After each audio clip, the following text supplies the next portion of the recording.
As always, we are joined by the head coach of the New York Football Giants, Joe Judge. Joe, let's go to the second quarter. James Bradbury comes up with an interception. The Giants' takeaway streak continues.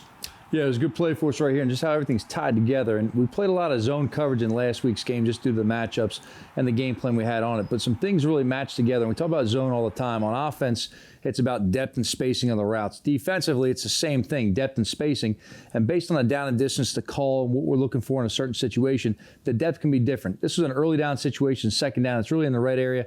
And the way it unfolds, the point I want to really make right here is, number one, the vision of the players. Talk about zone. You're talking about vision on the quarterback and breaking. There's different kind of matchup zones. You can have more matchups on the players, which we're going to see an example of that in this play as well.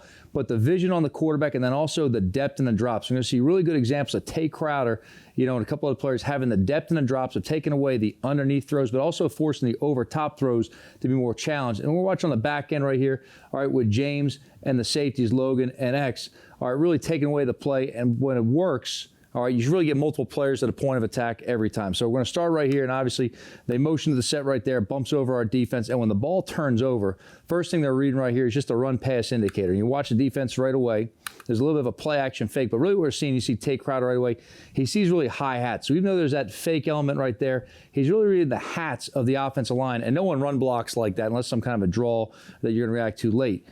So what he's doing, he's going to gain his depth right here. And you really see Tay right there. His vision never comes off that quarterback. So as he's dropping, he knows where he's going to. About 12 to 14 yards, he works under it right there. And he's going to gain that depth right here. And you see both him, Pep up top, really working those zone windows. And we've got the routes down here. Those are things we're on the throw, break, and make the tackle. But on early downs right here, we're really taking away these throw on the back end. Now, the Panthers do a good job right here of trying to scheme it up. And really in a lot of zones, we're trying to do is really bleed it out. So they're running us off right here with kind of that glance post right there, trying to occupy James as the third player, and then run the wheel route coming to where he vacated right there. Reggie does a good job of matching it in this instance right here. And he goes really from playing with more zone vision to playing almost more of now a man match type technique and carrying them down the field. So he's got the tight end right there matched up. You've got James and Logan in their zones right there, really more the middle post right there and the deep third. The receivers breaking between both of them. You see the spacing right here of the defenders with Tay taking away not only that for the break right there, but he's also taking away the easy access throw to the over route coming to him right there. And you're seeing that. You got X on his back hip. You got Tay right there. You've got Logan at position to break. You've got James with vision on it right there. And then Reggie's taking away that receiver right there on that wheel route. On the backside, you've got the third player and the curl flat player really looking to go ahead and squeeze those. Now at this point, the ball's out of his hand, so everybody's breaking on the ball. And when the ball comes out, what we're looking for is, just so you see right here, is everybody running to the ball. And as you see it right there, it's a challenge throw by Tay just because of where he's at.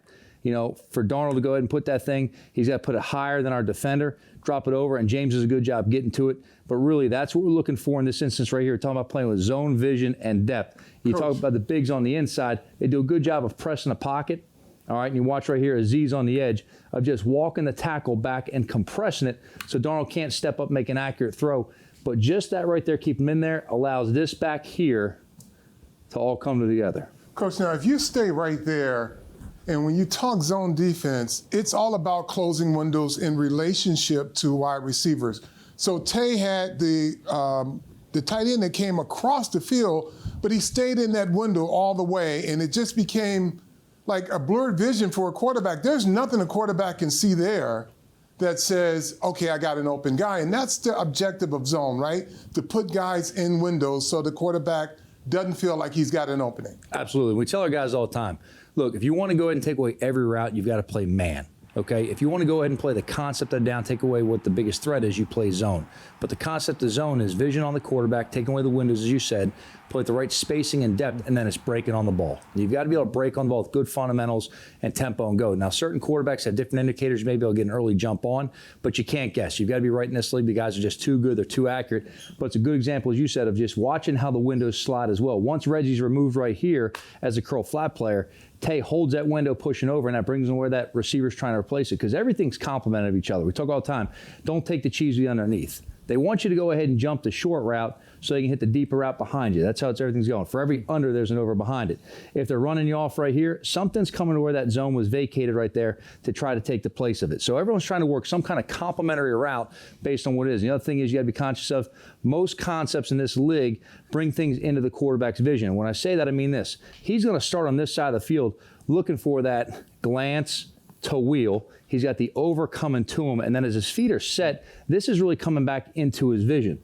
So it's important as you look at everything as a whole. You know, Xavier right here at this point is already starting to break with the ball in the air, but as you run it back just a hair right here, reading off his eyes, that if Sam's eyes were to bring him back a little bit right here to this receiver, he would push back in that window. We'd squeeze it from the outside end, and Pep would be rolling underneath to take away the underneath throw, the high throw there, and then closing that window. So again, it's keying on the quarterback's eyes, closing windows, and then reacting accordingly.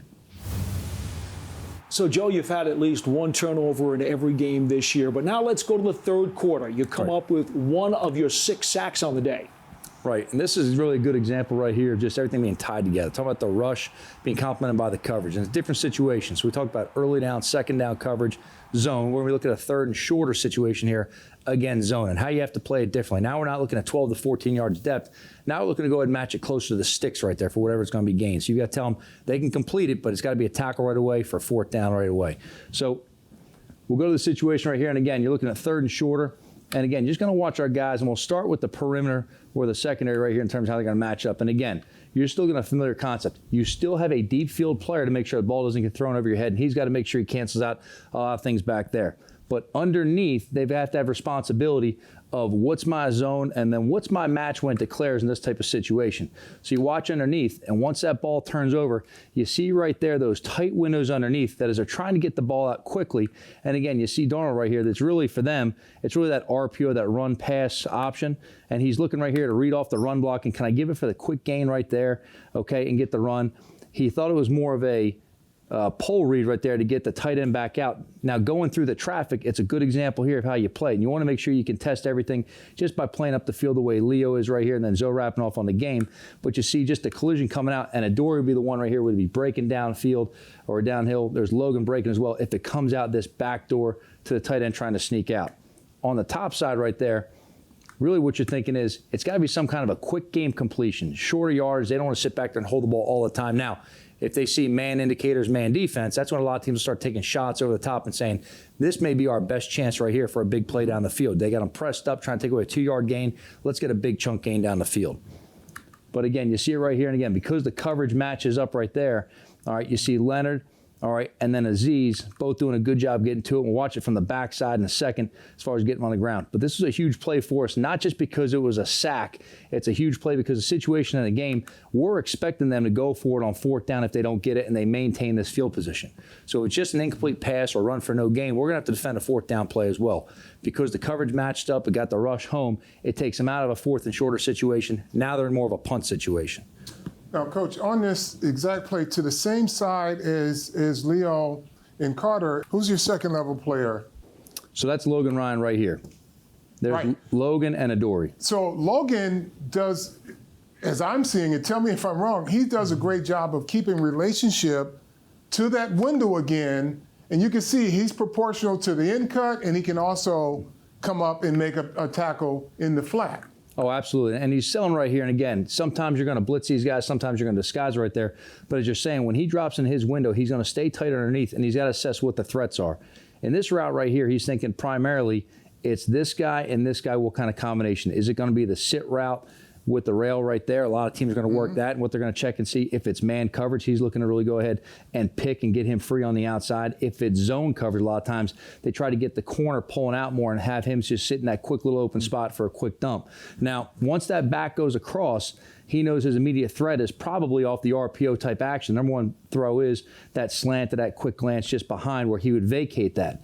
He does a nice job right here of seeing that, reads the action, stays in that window. So if anything's coming back at him right there, he knows he's got the inside window. Adoree's got the outside responsibility. And then once it declares more, as he sees the vision coming back over, they can play it together to close it and slide with those windows, all while reading the quarterback's eyes. The number one thing that brings him back right here is you see the quarterback's eyes looking this way.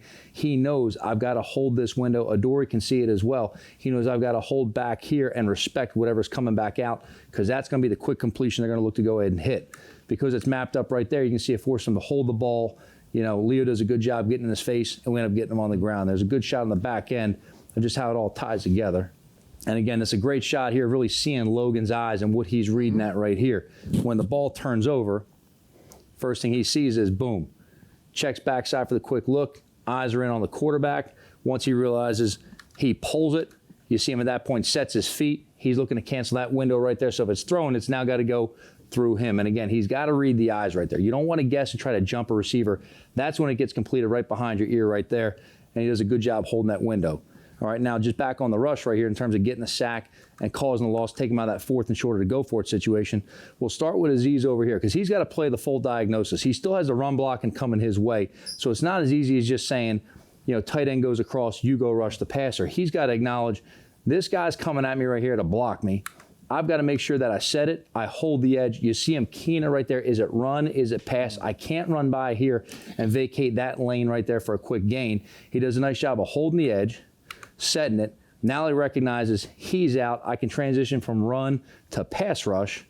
And you see him right here just using his hands to get off the contact, pulling through, and then finishing right there with the sack on the ground. You watch Leo on the other side. Okay, he's got a little bit more of a green light because on this side, he doesn't have that run threat. Once that back goes away, the only thing he's going to have coming at him is the quarterback on that pole game. And he knows he has support behind him that if he crashes aggressively, this guy's got the force right there on the quarterback. So he's got insurance behind him to make sure someone's got the tackle before the first down. Joe, special teams came up with a field-changing play in the third quarter via the punt game. Let's take a look. Right, so this is the point right here in the third quarter. We've had a couple series went out there to start the half. We started slowly. We really want to make sure we start faster on that. But this was a point right here. Our defense was playing well. We had to establish some field position to get a chance to start changing the field position, get more in scoring range for us offensively when we get it back. Talk about the complementary football. They all play together. And again, we talk about these guys all the time, special teams. They don't choose when they go on the field or where they go on the field. They choose how they execute with the effort and the technique. These guys did a really good job for us the other day right here. So we're going to start with the punter and the two gunners in this element right here. And just watching the speed and then the punt direction, location, and distance of how it all ties together. So, again, the gunners being the only guys who can legally release on the snap of the ball. They're really the most important cover guys. And as you see right here and down here, they always have to expect some kind of double team, some kind of 2-on-1 matchup. So when we get this up top, again, we call that vice. It's 2-on-1, trying to keep it between the two of them like a vice. And the reality is, guys, in this league, the officials are not going to call anything as long as that guy is in between them. They can hug him, pull him, pick him up, whatever it is. As long as he stays between those two defensive players, they're going to let everything just go ahead and ride. You've got to make sure you win the edges, and then you win with speed getting down the field. So the start of it, like the start of any race, is the most important part of it to really get a jump on your opponent. Now, down here, we watch Cam, and they're playing more of a stack technique, meaning these inside guys right here are going to have an extra guy in the box, make sure they go and deter you, and have you not want to run a fake punt. Back here with the situation, not the most likely thing, but they're going to go ahead and play 7 in the box. And then on the snap, he'll play inside out, and that'll be the double team right here on Cam. All right, different than Keon's, but the same element. These guys are going to always have to go ahead and get doubled. Now, to help these guys right here, they really need good punt distance, direction, and hang from Riley. And between him and Casey, we've had good operations at this point in the season. They've done a nice job for us. And you watch Riley on this one right here, just in terms of the punt itself. We're really looking to go ahead and directional punt. So right or left, that could all change by situation of the game. But you see that shot right there. Before anything else with the coverage, that's a great punt. It's over 50 yards, gives us a good hang time to get on down there. And in terms of location, you're really looking for directional punts for that ball to be anywhere alley to sideline. Okay, we're not telling him to go ahead and aim and hit the thing in the white all the time. Sometimes it takes away from having a good punt, leaves a lot of shanks, different things, although Riley gave us one the other day with no return. You're really looking for that third of the field to be what you have to cover. And then you can squeeze off and compress and cut their opportunity for where they can go ahead and get the ball started. So Riley starts us off with the right way with really a nice job. Now, we're going to start up top with Keon. And again, Keon is fast, and the most important thing for a gunner is speed. You can't be a good, effective gunner if you're slow. Doesn't matter how hard you try, how strong you may be. And watching Keon right here, just out of the gate, knowing the punt's going this way, he's going to work to win that inside edge and then get vertical and stack and go ahead and take his shot. So initially he's thinking, I'm going to play my leverage responsibilities and keep the returner buried into the boundary. Now, when he gets in position, he can take a shot. And there's going to be something that ties in the backside in a second between him and Nate Edner with just good communication of guys that played together for a little bit now, of really playing together. And you see Keon right there. He really works flat down the field right here to go ahead and eliminate the backside chase of the corner. And he wins the inside edge and then rounds that right there. And you can really see his speed just take over in this matchup. So it goes from a 2-on-1 deal to a 1-on-1 to now he's just walking away from the blockers right there. Now, on the bottom right here, you're going to watch Cam Brown, and he's going to start out more in that single with that late help over top. So they're going to try and get Cam a little bit physical at the line of scrimmage and get him late down the field as part of his double team. Now, does a good job here of playing to his length and physically, gets the corner kind of overplay, and then does a nice job just playing instinctually. And this guy really had a good game for us the other day. Had multiple tackles on a kicking game, really played disruptive for us. But you watch Cam right here as far as going down.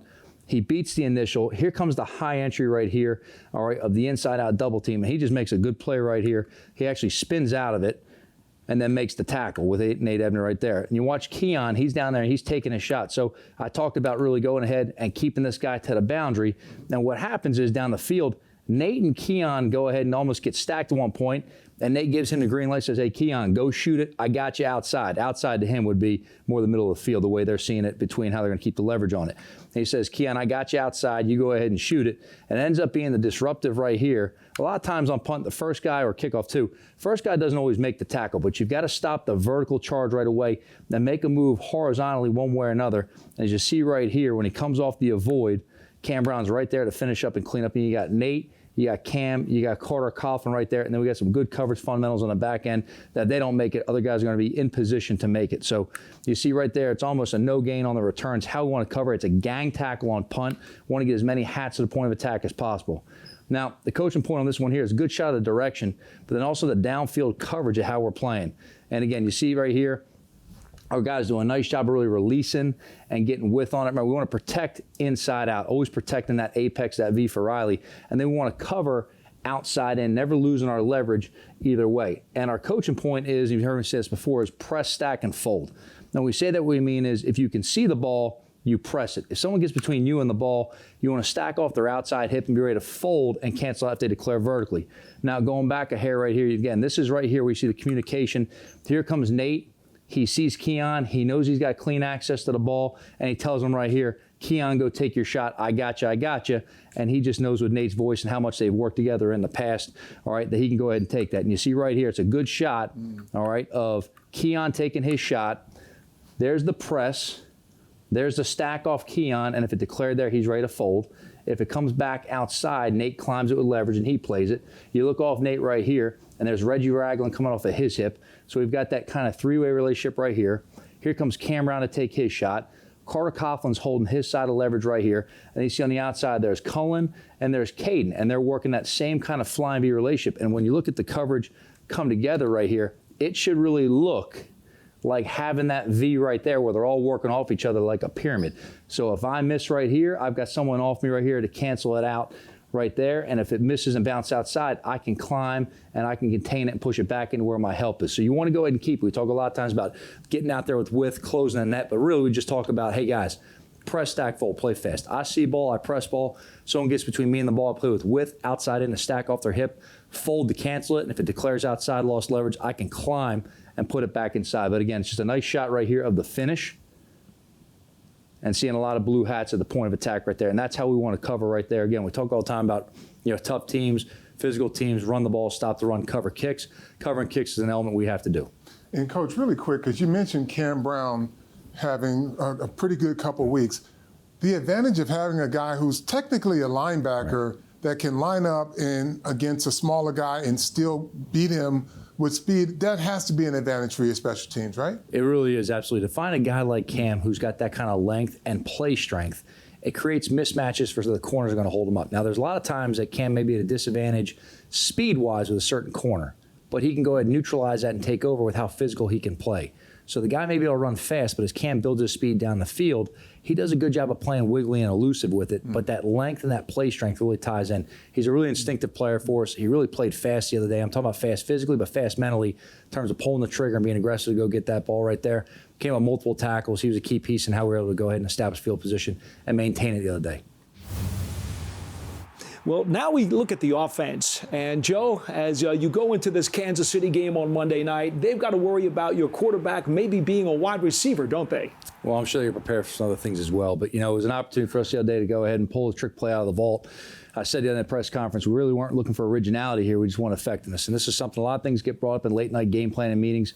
The offense was in there late on Thursday night last week, kind of going through a couple different elements. And Jerry Shaplinsky pulled out a couple just, reverse pass type ideas that, either run by teams we've been on or against us at different times. And this is one we really felt just kind of fit into what we were doing right now with some of the personnel we had up and some of the matchups we had in terms of how they played. We called it Blue Devil Special, and it's, look, you can call it a million different things. Everyone calls it whatever they are with a special. We call it a Blue Devil Special with Daniel right here. And this is someone right here, like, look, Daniel makes a lot of plays for us with his legs. He's also someone in practice you can kind of just see, warming up beforehand, moving around. This guy's got good natural hands, makes a lot of plays for us. So we have a lot of trust in going and putting things in his hands. Now, the concept being, obviously, it's a reverse pass. Can you get the flow of the defense, taking the cheese going over, and can you get the element of misdirection while he gets lost and sneak him on out? So, sometimes you get lucky in these deals right here. This is an instance right here with the way they're playing the safety extra deep and then taking the man matchup on the backside with the over route. We were able to go ahead and sneak Daniel on out. So you see it right here off the initial just ball exchange right here. It's a handoff the book. And then you see Dante coming around, and he kind of gets lost in some of the shuffle, and that's a good soft toss right here by Book. And really, kind of one of the things that goes, unnoticed sometimes when we review these plays is, the execution of the ball handling by the running back to the receiver. Guys that normally don't do this, and not only doing it, but you do it with a guy right there in your face and having, the wherewithal to get it out on time and throw him a nice, soft, accurate pitch that he could catch and then continue his path right here. Really a nice job by Book. That's one of the things that kind of gets buried in the details of the play, when everyone's focusing on the big-time catch we're about to see. Dante does a nice job right here of not only getting the ball, he gets the ball seated in a position to throw. He saw Daniel open. We had talked earlier in the week about, okay, if he got covered, being smart to just tuck it and run. It was a situation, Dante saw him open early enough, floated the ball out there right there, and then Daniel just does a really nice job right here, making the one-handed catch. Not just the fact he catches with one hand, but he completes the catch through a big hit right here, all right, by Chandler coming over. And then just typical Daniel, he just kind of gets up ready to play the next play. Didn't really phase him too much. He's thinking at that point about what's the next first down play coming up. But again, you see it from the backside right here. And again, this was a big play for us. It was a drive we knew we needed to go ahead and take advantage of the situation. We just had a big scramble that we dumped off to Booker on a third down. He ended up going ahead and extending for first down. This was really the play after it. Wanted to take advantage of some of the movement we had on the field at that point. And this really put us down there in a position to finish out the drive and score. But again, watch from the back end right here. All right, and offensively, it's that kind of balanced, trying to sell that you run the ball outside and at the same time not tip that it's coming back the other way. As the linemen get washed right here, Brown's a really, really good defensive tackle. Does a nice job climbing up. And again, there's that, timing right there. You see the pitch coming out right now. There's Dante coming around. So the timing and the accuracy of just that soft lob pitch. And you see Dante coming around and does a nice job. And again, he grew up, obviously his father's been, coaching baseball for a long time. Dante's been very active playing throughout his life playing it. We kind of tease him a lot about that sometimes, but really did a nice job putting the ball out there. And again, you just kind of see, Daniel just going out there and making a play. Those two guys hooking up with it right here and then just finishing it, going all the way down. Then again, like I said, that's kind of what we expect with number 8, just kind of get back up and play the next play. So when the running back is convincing, and not just on that play, but on other plays, that makes the defense honor that this is actually a run, correct? 100%. And you kind of look just in the base. To me, there's two types of fakes. You hear play action pass all the time. Well, I think there's play action pass where it's just that generic token, stick the ball out there for the runner, where the offensive line is really playing with hi-hats right away. And if you're really tuning in your keys, you might get a guy to bite up, but really you're not hard selling the run. And then there's run action passes. To me, run action passes are your offensive line is basically just blocking the run. They're coming off pad level, low hats. You should hear grunting and screaming as they go on through. And that should really bring the linebackers up. Now, the running back's got to do a great job of acting there. He's got to really sell the track. He's got to really sell the exchange. And the quarterback has to do a good job on the play fake as well, not showing that ball being exposed for the backers coming up, because most of those plays on run actions, you're looking to influence the backers to come up and hit something right behind them in those windows. So we talked a few plays ago about Tay Crowder and his depth on zone. What you're trying to do offensively is counter that and get the linebackers up and create that pocket between the deep field players and the underneath zone players and go ahead and dump it in that open cavity. Let's go to a more conventional play. Is it the knockout punch in the fourth quarter? Yeah, right. So we talk about this all the time, and we talk about 4-minute offense. And 4-minute offense in the NFL is about trying to run out the clock and maintain the ball and just keep getting first downs and chew up the clock. All right, defensively, it's about getting you off the field. So defensively, they're thinking, get it from 4-minute into their offense in a 2-minute type of mode. For us, this is we've got to control the ball and run. And the number one thing you're really looking to do in 4-minute is keep the clock moving. At that point, the biggest enemy is clock, still having time on it. And you want to make sure you just keep bleeding out. And the best way to do that is running the ball, keeping the ball inbounds, and short, easy, complete passes, and not putting the ball out there on the ground. So this is just a good shot right here of a pin-pull scheme, and this is a very good run defense. They really fly up and penetrate very well. These guys on the second level, they really scrape and fly over with good vision. They play very, very hard. You know, they were tough to run on early in the game. They're tough to run on all through the game. But this is a situation here. We had to go ahead and find a way to run it. We run the pin-pull scheme, and you can see it from the side right here, how we really get that wall built. And then here comes the two kick-out blocks right here, all right, with the lineman. And then Book just does a good job of sticking his foot in the ground and finishing. And that's the big picture of it. Now we'll go to the back end right here and kind of get through the details of it. And as you look at the picture right here, obviously there's a lot of bodies, okay? You know, from tight ends to tackles right there. All right, there's not a lot of room to run inside. And this is the point right here. We had to get the ball on the edge to try to get vertical and want to make sure that we don't just keep running laterally, but we've got to give ourselves an opportunity to stick our foot in the ground and then go back vertically. But for that to happen, we've got to really cut the defense, all right? And then we've got to have some pull elements right here to get out on the edge and go ahead and create that lane inside. And when you play a team like Carolina, who these guys inside are very instinctive and very fast, that's tough to do because a lot of times you're trying to pin these guys down right here. They just play right over the top and scrape it, and they're sitting there unblocked in the hole. And that's why this team's been a very, very effective run defense throughout the year against all their opponents. But you watch them right here. We do a good job right here. You can see just the hat placement of Caden Smith. And we talk about in these runs here is you can't get beat over the top. You want to go ahead and really seal your head on the outside of his head and give that body presence right there that he can't go ahead and play through you. And then just keep your feet moving and rolling out. And as you go on back across the line, all right, you got other examples here. And again, they're trying to scrape it. There's Matt Pert, Kyle Rudolph's fighting right here. You know, Billy's got someone trying to cross his face. He's cutting them off. And then really a great example, because this is kind of how things happen on paper and then how things happen in real life. And it's going to be Nate Solder. And on paper, you may say right here, and hey, we just want a backside, you know, really try to cut him off, scoop block him right there, and keep him staying on this backside right here. That sounds great on paper. But then all of a sudden, when you get a player here who's going to see it and trigger, you got to go ahead and just make sure that you're effective in your block. And really, before we get to the pull part of it, this is a good example here of Nate Solder just really getting a body on a body and then finishing it and knocking them down. And that eliminates really the entire backside right there for us.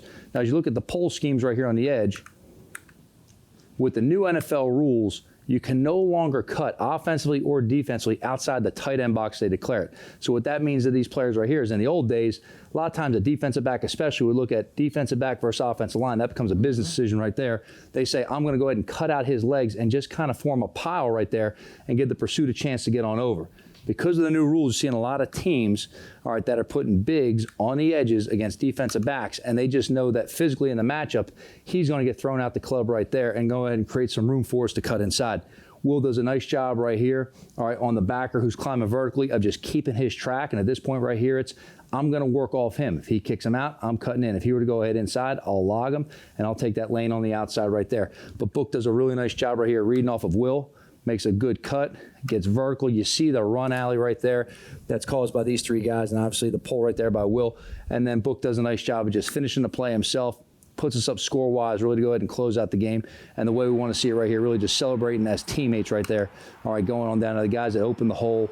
All right, the running back who finished right there, all celebrating together. Coach, talk about the importance of staying focused on the job, because you said they were a difficult team all year, and even in this game, to run the ball against. So it could be very tempting to be impatient and not let things develop because you've seen some negative plays earlier in the game. Yeah, and look, there's a fine line between adjusting in the game and put yourself in position to play the game as it has to unfold and sticking to the plan and being patient with it as well. And you've got to make those right decisions based on maybe certain matchups or schemes the other team's presenting. But to me, when we put the plan together within the week, we've got to talk through it. We've got to make sure it's sound. We have to make sure it's built-in adjustments. And we also have to understand, when is this really going to kick in? A lot of times with the run game, teams get impatient early on. One of the best teams in the league is you watch Tennessee Titans, and they got a great running back. The one thing they're very good as a team is early on in the game, they don't always have all the explosive runs. But by the time you get to that third and fourth quarter, they've worn you down. And that's a story a lot of teams get away from sometimes. You got to be committed to say, hey, we have to run the ball. And being balanced to me is running when you have to run. But when you have to run the ball, okay, and you've got to stay to it, that sometimes early in the game, it's a 1-yard gain, a 3-yard gain, a 4-yard dirty type run, as we say. And by the time you get to the late third, fourth quarter, you better wear those teams down and finish out with more explosive runs. So a lot of your run yardage really should come in the second half if you're in the right kind of condition, you make the right adjustments throughout the game, and you can stay balanced. Now, along with that, you've got to make sure you don't get in that hole of, all right, we went into the game saying that running's part of our game plan. All right, we can't get into it where all of a sudden you feel so good about passing or you feel like you're behind in the game that you just completely abort the run game part of it, because that's what helps keep you balanced. And you've got to stay balanced so the defense respects it. You watch the team we're going to play this week, Kansas City, when it's a true pass-only situation. They've got great schemes. They've got really good players, and they can really get after you. So if you can't keep a team like that balanced, you can run or pass in either situation, they can go ahead and play one-dimensional, and you're really behind the sticks on that.